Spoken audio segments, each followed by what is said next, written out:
What's going on, my friends? Brezzy43 here. I am back. I am here.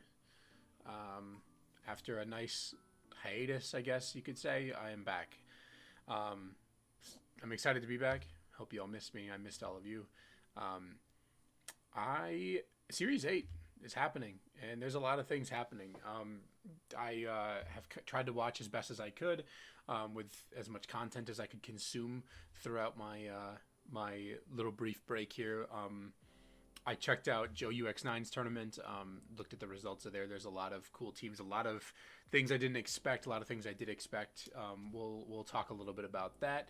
Um, but I am going to be honest, I was kind of hit hard by Series 8 in terms of my readiness for it. I didn't have the Pokemon, and I breed almost all of my own teams. I don't do a lot of trading, and I'm the kind of person that if I have a Pokemon bred a specific way, I'll get it. If I want another one that's bred EV to slightly differently, I will make another one. I won't wipe the slate often unless it's a legendary Pokemon. I don't have a choice. So um, on top of that, some of the Pokemon I wanted to build around, I had to go get from other games because they weren't available in Shield. Um, so that being said, that's kind of what I have been doing. It's been about, I think I uploaded last at the end of January. Um, and I have some ideas and I had some thoughts on Series 8, and things obviously changed. Um, Kyogre is one of the probably the most used, I believe, from what I remember seeing. Calyrex Shadow Rider is a lot higher in usage than I thought it was going to be, as well as um, Lapras Zacian, people referring to it as Lapdog. So that one was kind of a shocker to me. Lapras setting up Aurora Veil with Light Clay, and a bulky Zacian set with Swords Dance, Substitute, Protect, things like that. Kind of blew me away. I didn't really expect that, being honest, but Lapras has a great matchup against Kyogre, so that was a natural start for a lot of team builders. Joe's tournament was great. I didn't play in it obviously, but I did get a chance to watch it, or watch parts of the stuff at the end. I checked out various streamers' channels as well to see what they ran after the fact and their thoughts on it, and it was a good tournament. So yeah, that brings us to today. So I think I finally have a team ready to go. On my cartridge, I have to double check EVs, double check everything, but I think I finally got it. I've got a couple of teams that I want to explore moving forward. So without further ado, let's go ahead and jump in here real quick just to showcase this team. This will be a shorter video, I'm hoping. I don't have a ton to say about it necessarily, but let's go ahead and hop in. So first I wanted to pull up Pikalytics and take a look at Series 8 Battle Stadium doubles, just to kind of like help you guys see where this information's at currently. There's an ad over here running. So if you go to Pikalytics and you want to go to Battle Stadium doubles, Series 8 Battle Stadium doubles, this showcases to you the most used Pokemon right now. Now, you're not going to get their percentages yet. That comes in probably at the end of the month. This is just what they've been able to gather so far, and it doesn't really break down all of the spreads. Like, you can see the natures and the percentage that are running that nature, but you can't see the EVs. So that's just something that, until they get more information and gather more data, this is what we have to work with. So, Incineroar on top of the metagame, not surprising here. This is probably the best Intimidator, or tied for the best Intimidator with Landorus, but as we talked about in my other video, Fire Dark is a great typing. Regieleki I've been seeing a lot of, and I don't really expect it to go anywhere. Offensive Aleki goes on a lot of these teams. Rillaboom, surprisingly enough, is pretty high. I actually didn't expect it to be this high, but it is pretty high. Urshifu is good. Haven't really been seeing this a lot either, but it's still around. It's still a good Pokemon. It pressures a lot of the restricted Pokemon very well.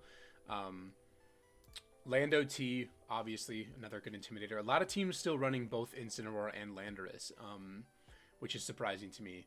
But Double Intimidate is very good at handling some of these restricted Pokemon that can be so incredibly offensive. Whimsicott actually higher than Tornadus, which is understandable, specifically because it's faster. By 5 points. I think Tornadus is 111. So people are running Whimsicott in addition to Kyogre. They're not necessarily running Tornogre anymore. They're running Whimsogre. But Tornogre, it's the same concept, right? Get Kyogre under Tailwind and go from there. Also, as you can see, Calyrex there. But Kyogre, the most used one currently. Tornadus is its number one partner. This is basically the entire team right here. You could run Kyogre, Tornadus, Incineroar, Kartana, Regieleki. A lot of people go for Amoonguss. Some people go for a different steel type than Kartana and still run Amoonguss. There's a lot of different things you can go with. Pretty solid. Kyogre is very good. Everyone expected it to be very good. It wasn't really hit that hard, but it lost its primal reversion. But out of the two of them, it still functions well without it, or better than Groudon does without it, honestly. Finny's still up there, good typing, good defensive capabilities. Not a lot to say about Finny. Indeedee female, really good partner with Calyrex Shadow. Here she is, or he is, or they are. Astral Barrage, Expanding Force, Protect, and Mudshot. You're going to see this on basically all of your sets. Some of them are running Draining Kiss over Mudshot, so it kind of just goes up in the air in terms of which one's more popular. This gives it some really nice coverage against dark types, but Mudshot also hits the most popular dark types effectively, which is Incineroar. So, yeah, I'm just going to skip forward a little bit farther to see where Zacian, there's Zacian. Yveltal and Moltres, very similar usage stats as we talked about in my last video. Yveltal is not a significant enough upgrade in my personal opinion. Then Moltres, Galar, they're both bulky weakness policy users, and so I would rather, in a one restricted metagame, I would rather use something that's a bit more of an upgrade for a team, like a Zacian or a Calyrex Shadow or a Kyogre, versus Yveltal compared to Moltres, Galar. If you want a dark flying type, Moltres, Galar. In my opinion, you can run Yveltal. A lot of people are doing it. It's still a very good Pokemon, obviously. So keep that in mind from what I was saying before. Groudon, Calyrex Ice, Dialga, really good options, really high up there in usage as well.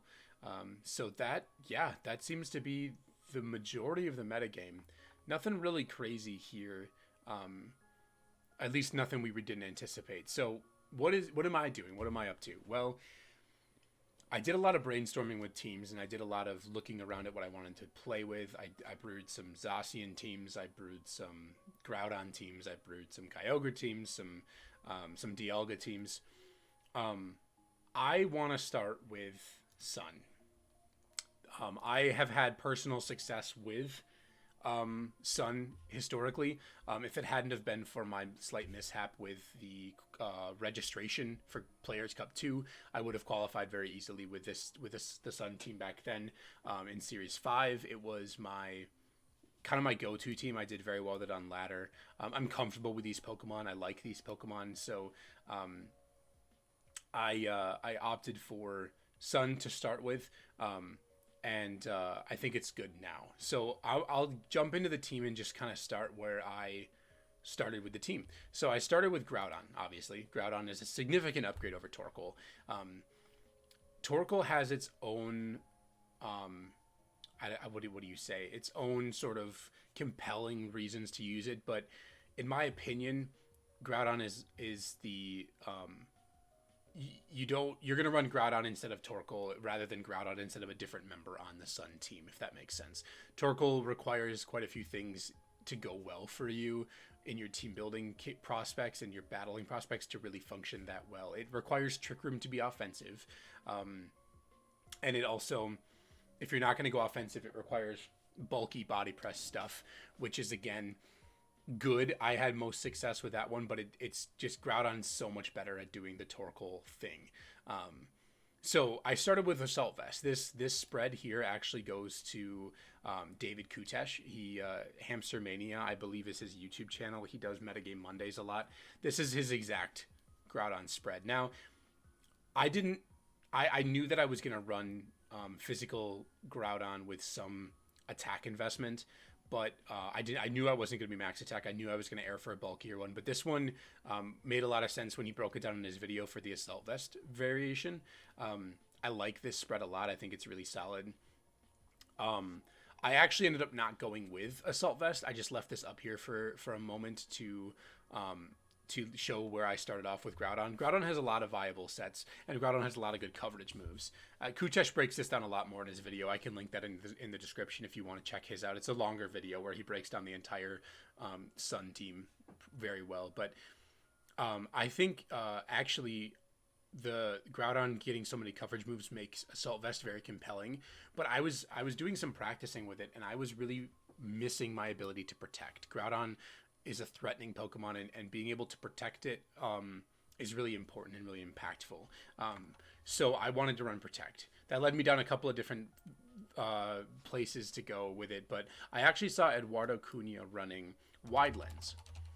And Wide Lens is really cool in my opinion, because it actually, the moves that it carries actually get upgraded enough by 10% to make it useful. So if we change the set, we go Protect, Precipice Blades, Stone Edge. I like Stone Edge over Rock Slide. I think you could go either way. I think that having the single target powerful rock type move is really good. It's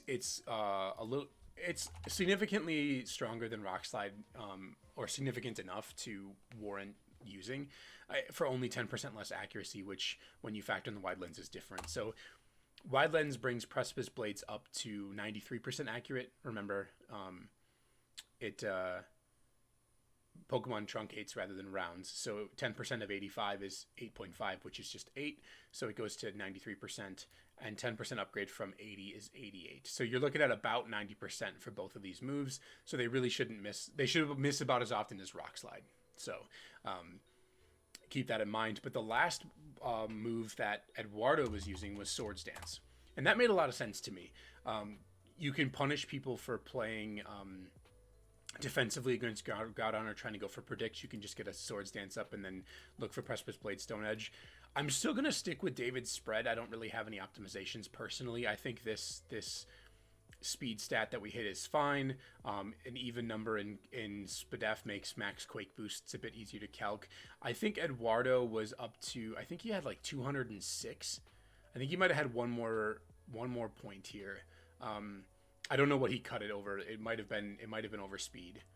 It might have been something like that. I don't know. I'm not sure what Eduardo's spread is. He was sharing it in his sub Discord, and I'm not a subscriber to his channel anymore. So I need to re-up that, obviously, but I haven't been for quite some time. So that's Groudon.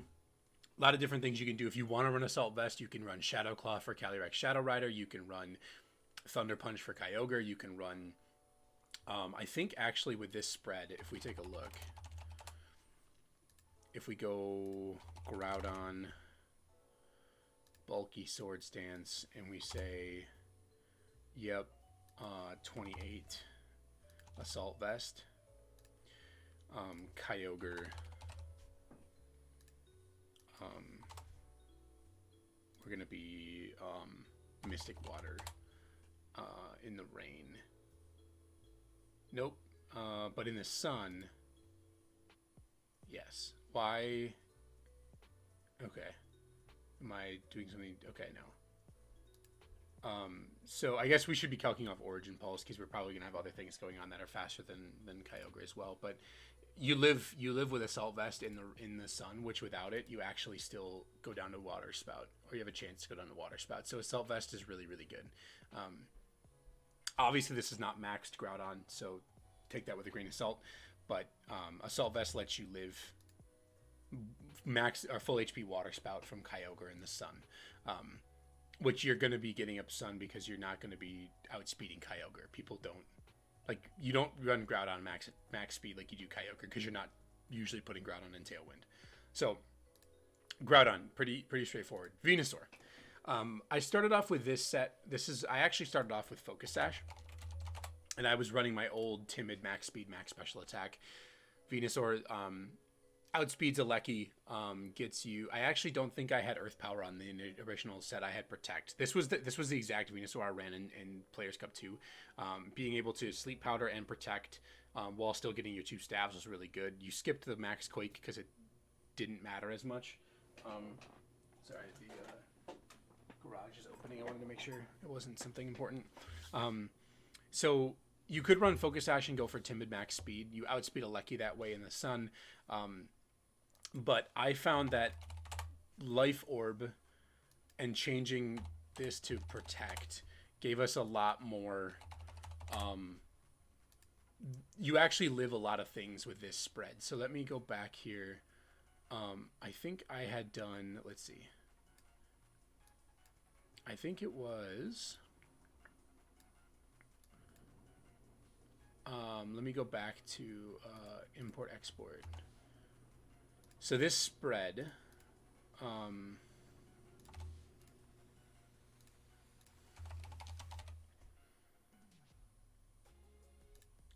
Here's custom set in the sun. So one of the things that if you look at Incineroar, level 50 with Flare Blitz in the sun, doesn't KO. If they run Adamant with some, we need the sun boost. With some investment, I've seen some people doing like this for the jump. We live this. I calced this. This is a really good, like, previously that was one of the issues with Venusaur was that you, I think a lot of people are going down to just this and then something like that. You just went down to max. You went down to Flare Blitz in the sun from an Incineroar when you ran the Venusaur spread that you did. So I was like, well, we can pump the brakes on this, and we can maybe run a bulkier Venusaur, get some damage going. This allows us to Gmax Vine Lash the opponent's, the Incineroar's partner, get up our damage, and then from there, the next turn max Quake the Incineroar. Which is kind of nice. It should go down to both of those, the two residuals from Vine Lash and the Max Quake. So that's one calc. The other calc that I looked at was Landorus. So if we go Landorus, Therian, blank set, level 50, 252, Adamant, Fly. I calced this as well. We take one max airstream from Adamant, max attack Lando. Now that's not Life Orb. I don't know what a lot of people are running with Lando. I think it's mostly AV. 20% are running Life Orb, but it looks like they might be going for Jolly. So if we were to change this up and go Jolly, Life Orb, we probably have a roll here. Very unfavorable roll, but this is also without an Intimidate. So keep that in mind as well. But this spread does live Adamant, max attack, Lando, max airstream, which is a big deal, without having to run the Koba Berry. Some people like to run Koba. I think Life Orb is pretty nice. Also, with this second jump here, we're optimized for the second jump on Venu. We get the... let me just double check on my cartridge real quick and make sure that this is what we were running. With the second jump, we actually get more special attack than we would with Timid Max Speed, just at the second jump, and running modest. So we're actually at 120. So maybe I did, let's see. I did do this. This is what I did. Perfect. So this is my spread, actually. I was wrong. I think I decided to take it out of HP because it doesn't actually change anything. But we're Dynamax. We still take this. We just add, a potential to put us down to 1, which means we do die to Life Orb recoil. But at the highest damage roll, obviously. So let's go back and change that in here. So if you like this spread, this is what I was doing. I don't necessarily think it's the best one, but I like it. Running a bulky Venusaur is different than what I've done before. You could run Koba Berry here and distribute some more into some of your other stats. Up to you. But from here, I had decided, okay, I had still had Assault Vest Groudon to this point, so I went with Incineroar. I like Incineroar. Giving it Flare Blitzes in the sun is really good.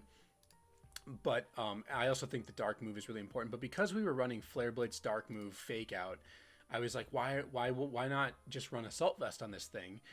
Give us even more points against the Calyrex matchup and just change Parting Shot to U-Turn. This is what other people have been doing as well. I don't know what their spreads are. I went with an offensive Incin, and I will show you why for a couple of reasons here. If we upload this spread and we go to Incineroar, custom set, not max, and we go Venusaur, let's say it's our custom set.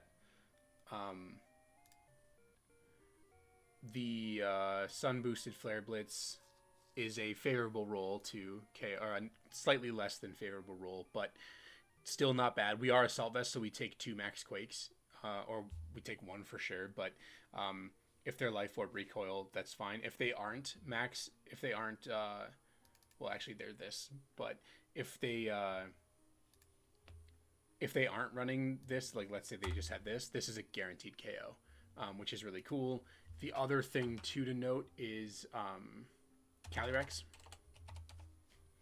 Shadow. Let's go with, I think this is the one. So Max Calyrex, we have a 43.8% chance to OHKO, giving us our second jump. If we and we completely shake off these attacks from it without any issues. Max Phantasm does even less than if we weren't Assault Vest. And so we shake these off really nicely. We can U-turn away and come back in and Darkest Lair again. Indeedee is another one. Indeedee female, doubles Follow Me support, level 50, not max. Darkest Lair, it's going to do a ton. Especially if they go, even if they go bold with max, it still does way more than they want. Especially if you're thinking about pairing it with Groudon and getting a Precipice Blades off or something. This is gonna hurt.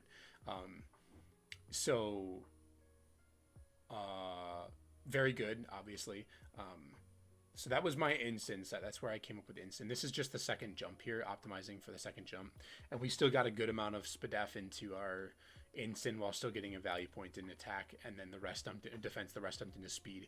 You could go for a bulkier instant if you want, and drop this to just 4 and put those other 24 into defense, but this speed creeps a little bit. If people are still running 0 speed instant, our fake out will go first rather than speed tie, which is nice.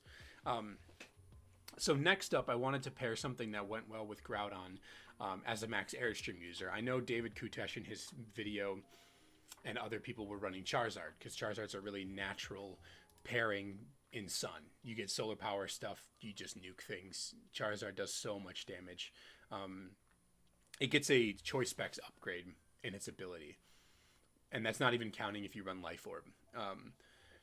You could be looking at, I think it stacks additively as well, so you could be looking at an 80% increase. Don't count me on that for sure, but I'm pretty sure Solar Power plus Life Orb is an 80% increase.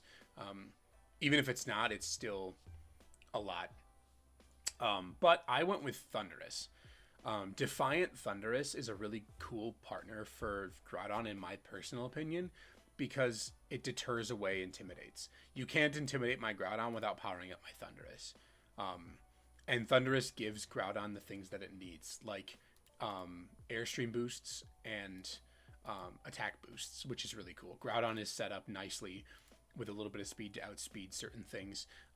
Maybe I will drop this to 120. I don't know for sure, but being able to be a flying electric type, only having 2 weaknesses, rock and ice, which we resist 1 with Groudon and we resist ice with Incineroar, so, and Tapu Fini as well, but we haven't got that far yet. So this was a natural member in my opinion. I went with Safety Goggles because originally, like I said, I was Focus Sash, Life Orb, Thundurus, and then Fini came into the mix. And when I started exploring terrain, I wanted to completely shut off Amoonguss, and I didn't want to run into problems with Amoonguss. Safety Goggles prevents redirection, and it also prevents me from being spored. So you do sacrifice a bit of the damage from Life Orb, which, yeah, not great, but you still get, like, this thing still hits really hard. You're going to be giving Airstream boosts to Groudon. 111's really fast. I like this a lot. I think it's really good. So it's been good for me on Showdown so far when I have been able to test it. Like, if you get 1 attack boost on Thundurus, things are crazy. You can just hit things so hard, and you can still go for a Swords Dance with Groudon later, or you can just max knuckle something and boost Groudon's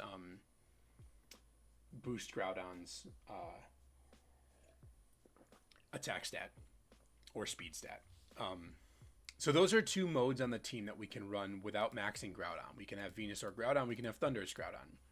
What else can we do with Groudon? Groudon, the thing about restricted Pokemon is you want them to kind of you want your team built around them, and you kind of want them to fit in multiple modes, because I don't think there's ever going to be a situation where you're going to choose 4 Pokemon to go to a battle and one of them is not going to be your restricted.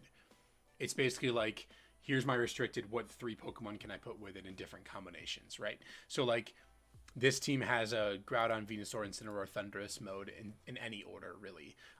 And they all have good synergy. They have good resistances across the board. They synergize well together for the most part. 3 ice weaknesses is kind of a bummer, but we get an ice resist in Incin and ability to pressure ice with Incin. Especially Sun boosted Flare Blitz into Calyrex Ice Rider is going to hurt. So that's the members so far. Then I found Finny, and I liked Finny. This is a very unique spread. So Finny is a natural, like, people often don't realize that having a water type on a sun team is actually really important, in the same way that a lot of the Tornogre rain teams still feature an Incineroar. Incineroar is a very good Pokemon, obviously, but having in this case on the sun team, having a water type to be able to switch in and take a water move or take a grass move or take a fire move for you without having to switch in one of your other members is really good. Because so far, if you look, we're setting up the sun and we only have 1 fire resist, and it's Incin. So having a second fire resist on the team is a really nice thing, especially one that is like a defensive pivot, basically, which is Finny. This is a very unique Finny spread. This is our set. This is actually Eduardo's as well. I was going to go with my usual Calm Mind Leftovers set that I ran in Series 7, but I couldn't really get it. Like, it didn't really feel right. It felt like it was a little bit clunky. I didn't want to run a berry because of the Calyrex Pokemon. Calyrex's ability shuts off berries with Unnerve. And so I didn't want to run any berries, but the more I saw Eduardo play with this, the more I realized that you don't necessarily need to bring Finny in that matchup. And you'll still get to eat your citrus potentially too, because Finny is so bulky. But this Finny spread is very bulky, very supportive. It is Nature's Madness, Haze, Moonblast, and Icy Wind. And this is a really nice pairing for Groudon when it comes to opposing Pokemon. Like, you can max Groudon and lead Finny. Finny outspeeds Groudon by 1 point. I EV'd for that, 122 versus 121. I did max HP because it's really important for Finny's role in the team to be defensive. And then I also hit my benchmark here of my jump from 141 to 143. We talked about these in one of my previous videos, but that's a really good optimization to have with the value points in both defenses. Now, Nature's Madness still gives Finny a good way to deal good damage to things, and not have to worry about, like, being extra offensive. I might even make this more defensive. I don't know yet. I haven't played with this. And like I said, I don't know what Eduardo's spread is. But Icy Wind drops speed for Groudon, which is really nice. Haze can be a really good way of A, removing your opponent's weakness policy stuff or their max move boosts, or B, also removing Intimidate drops from your Groudon. It's another way to fight Intimidate users without having to bring Thundurus. Moonblast, in my opinion, I like Moonblast more than Dazzling Gleam. I know a lot of people who value Dazzling Gleam on a Pokemon like Finny, but Moonblast is a very strong move, and the reason why I personally like it more than Dazzling Gleam is because we're a supportive Finny, and sometimes it's gonna I don't think we're gonna be clicking Moonblast all that often, and when we do, it's likely gonna be to just get the final chip onto something, which is more having the most powerful move we can have is better than the spread option of Dazzling Gleam. A lot of Pokemon do this. In my opinion, they should do this as well. Like, another example is Whimsicott. We talked about Whimsicott. People run Dazzling Gleam on Whimsicott, but you should just run Moonblast, because Whimsicott is not there to deal damage. It's there to deal, to be supportive and disrupt your opponent. And then Moonblast on Whimsicott gives it a little bit of extra oomph. Same with, like, Dazzling Gleam versus Moonblast on Clefairy, right? That's another big one. Clefairy is not there to deal damage. So why would you even further hinder its ability to deal damage by making it use a spread move? The only Pokemon that's been supportive that's a fairy type, in my opinion, that actually pulls off Dazzling Gleam well is Togekiss, because it's usually running its ability Super Luck to get crits. So that's why I have Moonblast. Sorry, I'm pretty opinionated about that because I have a lot of people ask me when I stream why Moonblast over Dazzling Gleam, or why not both. And this is why, in my personal opinion. You are allowed to do completely whatever you want, but Moonblast makes a lot of sense to me, and that's the reasons. That's what goes on in my head when I think about that. So I was stuck at this point for a long time, and I am still kind of stuck. We have a good Fire, Water, Grass core with Incineroar, Finny, and Venusaur. And then we have a flying type. So far, we have good types across the board. Completely good types across the board.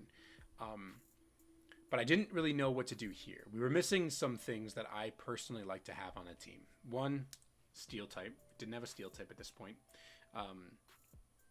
Two, we didn't have a way to deal with fire types that well because Finny's not running a water move.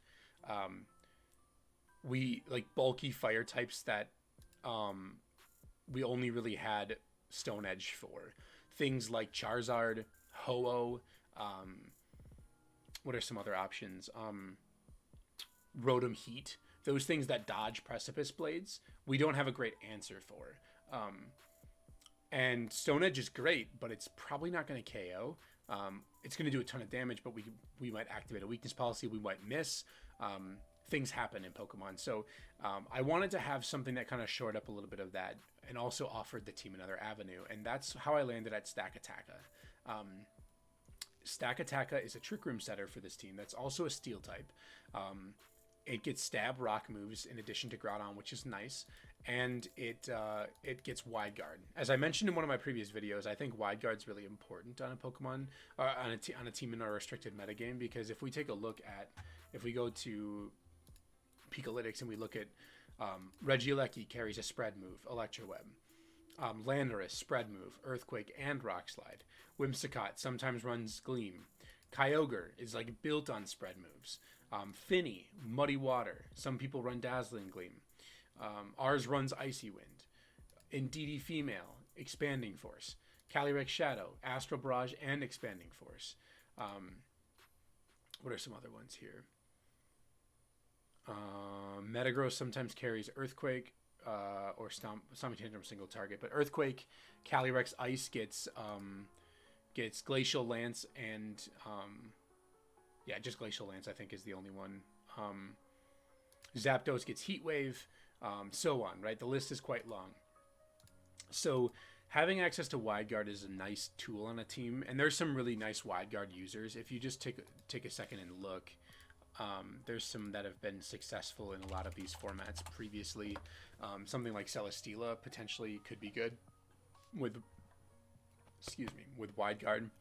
Zamazenta gets Wide Guard. Hitmontop gets Wide Guard. Gigalith gets Wide Guard. Araquanid gets Wide Guard. There's some decent Pokemon that get Wide Guard that could be worth exploring in a restricted metagame. But for now, I think Stakataka offers the most to my team. I don't know what item I'm going to run yet. Like I said, I don't necessarily want to run a berry. Shuka Berry is the obvious one that you can run that helps you take a ground move better. But if I'm going up against Calyrex, I don't necessarily want to run a berry because I can't eat it. I don't have a Focus Sash in use on this team, so Focus Sash could work. I don't know for sure, but I'm gonna have to do a little thinking on that. But I think Stakataka offers a nice dynamic to this team. The beauty of Groudon is that because we EV'd this way, and Groudon usually EVs for bulk, it can actually function inside Trick Room well in the grand scheme of restricted Pokemon. If we go to just like a normal add Pokemon base stat totals, if we look at these Pokemon that are the restricteds, which ones of them actually underspeed Groudon or speed tie it? Zygarde complete. Probably not going to be used, but Zygarde complete. Necrozma Dawnwing. Again, probably not going to be used, but it's there. It underspeeds it. Reshiram speed ties it, but it's probably going to have more speed investment than ours does. Necrozma Duskmane probably will see usage. This is one that does underspeed us, so we have to be mindful of that. Also, Zekrom speed ties us, but probably EVs under us, or EVs over us, most likely. Ho-Oh, again, probably more speed investment than us. Probably sees play, though, too. I haven't seen a lot of Giratina, but I would imagine that if you run Giratina, you're doing like some weakness policy stuff. So you're probably running some amount of speed. Calyrex Ice does underspeed us. Um, Dialga, I've seen both. I don't know for sure. But Groudon has a naturally good matchup against Dialga.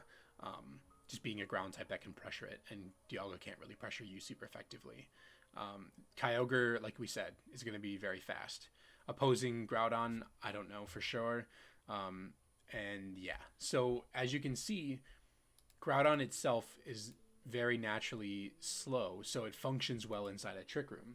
So having a good Trick Room Pokemon to go with this core is really nice. I thought about Porygon because Porygon matches up a bit better against Calyrex Ghost Rider being a normal type. But I think Stakataka should still be fine. Wide Guard's really good against that matchup too. Gyro Ball and Rock Slide to round it out. So this is the team. This is what I'm going to run for a little while. I'm really excited to try it. Maybe I'll put up a rental of it once I finalize it all. But we have Fake Out Trick Room. We have Thundurus Groudon. We have Venusaur Groudon. We have Finny Groudon. We have maxing Groudon with any of those if we want to. Maxing Groudon in the Trick Room mode is probably what's going to happen. Thundurus can be maxed and deal damage. Venu can be maxed and deal damage.